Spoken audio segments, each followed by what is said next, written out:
शुरू कर चुके हैं यूसी न्यूज़ और मैं कीर्ति।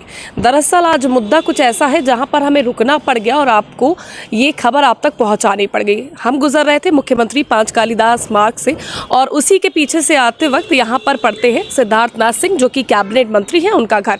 उसके बाहर हमने देखा कि कुछ भगवा रंग का बांधे लोग बाहर बैठे हुए हैं। तो चलिए ज़रा उनसे जान लेते हैं, उनसे पूछ लेते हैं कि क्या वजह रही जो वो बाहर बैठे हैं। बीजेपी के कार्यकर्ता लग रहे हैं, हालांकि जान लेते हैं कि वो कौन है और क्या वजह है। क्या नाम है आपका?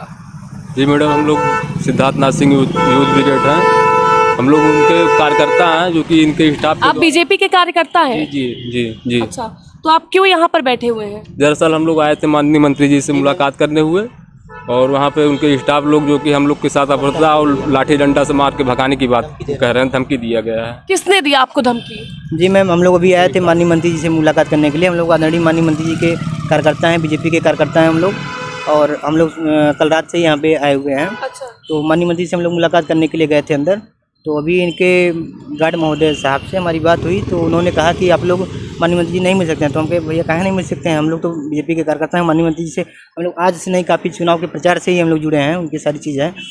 तो उन्होंने कहा कि आप जाइए, नहीं तो हमको दूसरा वो मतलब करना पड़ेगा। तो हम कहे भैया क्या करेंगे? तो कहें कि हमको लाठी का इस्तेमाल करना पड़ेगा। भैया कर लीजिए आप लाठी का इस्तेमाल। तो कहें कि अभी आपको हमको लाठी से मार के भगाना पड़ेगा।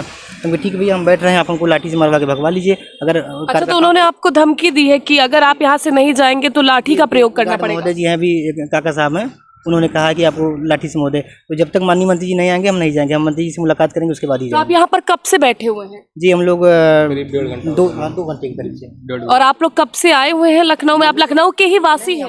इलाहाबाद में प्रयागराज के रहने वाले हैं। रहने वाले जौनपुर के हैं। प्रयागराज में हम लोग प्रतियोगी परीक्षाओं की तैयारी करते हैं। तो प्रतियोगी परीक्षाओं की तैयारी के साथ साथ हम लोग बीजेपी से और माननीय मंत्री जी के साथ जुड़े हैं। तो हम लोग उसी सिलसिले में मुलाकात करने आए थे माननीय मंत्री जी से। जी। तो आपको अभी 1.5-2 घंटे में कोई रिस्पांस नहीं मिला? मतलब अंदर से कुछ बताया नहीं गया कि मिलेंगे नहीं मिलेंगे? वो है अंदर, ऐसा पता है आपको कि वो है कि नहीं है? जी माननीय मंत्री जी शायद हैं। हमने कहा कि भाई हमारी वीडियो कॉल पे बात करा दीजिए। तो महोदय जी विमलेश सर अभी बात तो नहीं कराए हैं, ना कोई रिस्पांस आया हमारे पास। अच्छा, वजह क्या रही आपकी मिलने की? वजह क्या है जो अहम है, जो आप चाहते हैं कि उनसे मुलाकात करना ज़रूरी है? हम लोग माननीय मंत्री जी के यूथ ब्रिगेड संगठन के कार्यकर्ता भी हैं।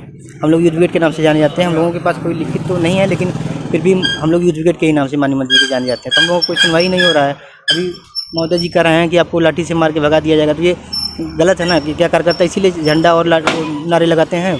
हम लोग छोटे कार्यकर्ता हैं, बहुत बड़े कार्यकर्ता नहीं हैं। मैम अगर झंडा लेके हम लोग ढो सकते हैं अगर माननीय मंत्री महोदय जी के लिए, तो हम लोग लाठी खाने के लिए भी तैयार हैं। मंत्री जी के लिए हम लोग लाठी खाने के लिए भी तैयार हैं। ठीक है, अगर भाई उनको लाठी मारने से तो बैठे हैं। वो तो कहते कार्यकर्ताओं का हम सम्मान करते हैं, हमारे लिए सब एक बराबर है, लोकतंत्र में है यहाँ पर भारतीय जनता पार्टी सबको एक समान समझती है, लेकिन आप लोग तो धरने पर बैठे। नहीं, भाजपा समान है, भाजपा से कोई शिकायत। भाजपा तो भाई अच्छा कार्य कर रहा है, लेकिन जो इनके स्टाफ के द्वारा एक कार्यकर्ता के साथ वार्ता की जा रही है, ठीक है, ये उचित है? आप ही बताइए। अच्छा, आपको लगता है उनके द्वारा कार्य सही हो रहे हैं? जब अगर आप लोगों को इस तरह से धरने पर बैठने मजबूर हुआ, एक मंत्री आपसे मिलने के, और चुनाव का टाइम है, कार्यकर्ता ही सबसे अहम किरदार निभाते हैं चुनावों में, मंत्री को उसके पद तक पहुंचाने के लिए, जनता के बीच उनकी बातों को ले जाने के लिए, लेकिन आप लोग के साथ इस तरह से व्यवहार करना? जी मैम, मुझे भाजपा से कोई शिकायत नहीं है। भाजपा आदरणीय योगी आदित्यनाथ महाराज जी के जो भी है सब अच्छा चल रहा है, सारी चीज़ें कार्यकर्ताओं को बड़ा सम्मान किया जाता है। लेकिन मुझे इनके स्टाफ के द्वारा जो आज हत्या की गई हमारे साथ, हमको लाठी से मार लेने की धमकी दी गई, ये मुझे बिल्कुल नहीं। हम लोग क्या जो छोटे कार्यकर्ता होते हैं उनका सम्मान नहीं होता है? उनको कोई भी मतलब लाठी से मार के भगा सकता है? हम लोग इसीलिए झंडा ढोते हैं, नारे लगाते हैं। तो उसके बावजूद भी आप जुड़े रहेंगे?